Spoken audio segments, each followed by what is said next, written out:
I told you God is gay? Do you think belligerent Bible melters would still holler hate speech to the hilltops in his name? Do you think maybe they'd reread the scriptures they say they swear and survive? See, I've been reading the Bible again lately, and I think I've taken a leaf from my old holy book, picking passages for my purpose, which is in short to show you it's very possible God just might be gay. I mean, think about the book of Genesis. In the beginning there was nothing, but God created the heavens and the earth, and it wasn't just good, it was fabulous! I mean, what is our planet but clinical exterior design? I don't mean to be generalizing, but it certainly seems like the Garden of Eden was designed by divine eye for the straight guy. But see, some Christians would go as far as to call God's creations abominations. Heretics call themselves faithful when their faith is full of the belief that only God may pass judgment. Matthew 7:1. Judge, and you too shall be judged. Luke 6:37. Condemn not, and you shall not be condemned. Fred Phelps, 2006. You're going to hell. God hates fags. A history lesson. A faggot is a bundle of sticks, originally used as kindling for fires that engulfed gays when they were burned at the stake. People were firewood. But Moses came across wood on fire and saw God in it. What is a burning bush?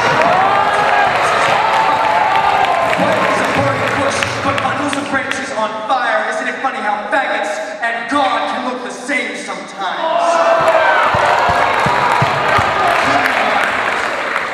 Keep in mind, Jesus had two dads and turned out just fine.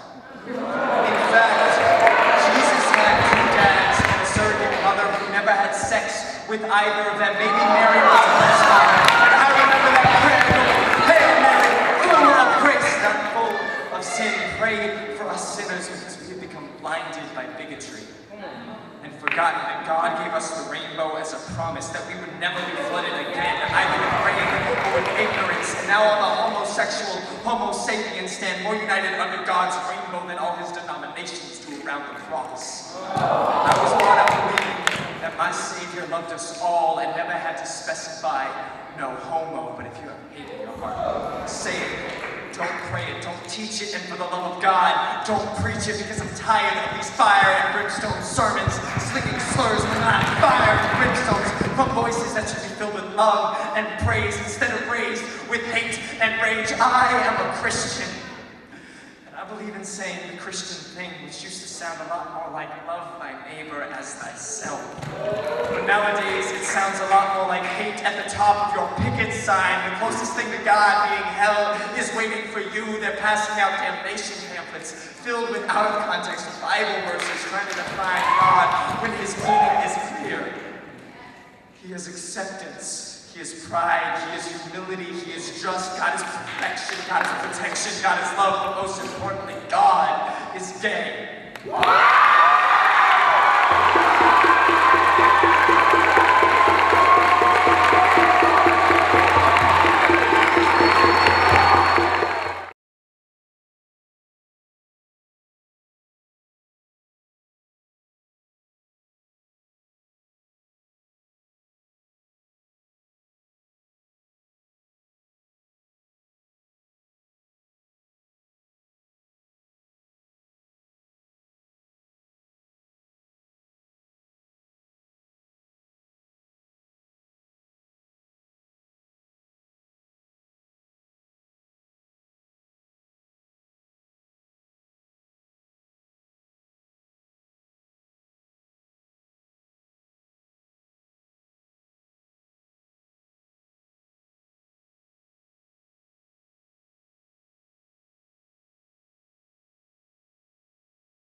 Showers of your crimson blood seep into a nation, calling up a flood of narrow minds who legislate thinly veiled intolerance, bigotry and hate. But they tortured you and burned you They beat you and they tied you, they left you cold and breathing. For love they crucified you. I can't forget, hard as I try, this silhouette against the sky. Scarecrow crying, waiting to die, wondering why. Scarecrow trying, angels will hold, carry your soul away. This was our brother, this was our son, this shepherd young and mild, this unassuming one. We all gasp, this can't happen here. We're all much too civilized. Where can these monsters hide? But they are knocking on our front door. They're rocking in our cradles. They're preaching in our churches and eating at our tables.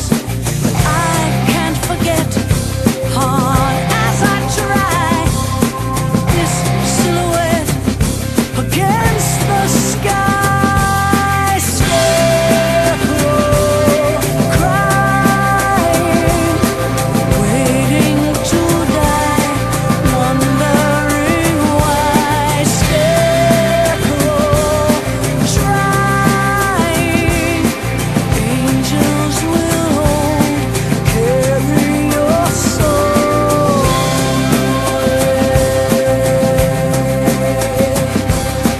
I search my soul, my heart and in my mind, to try and find forgiveness. This is someone's child with pain unreconciled, filled up with father's hate, mother's neglect.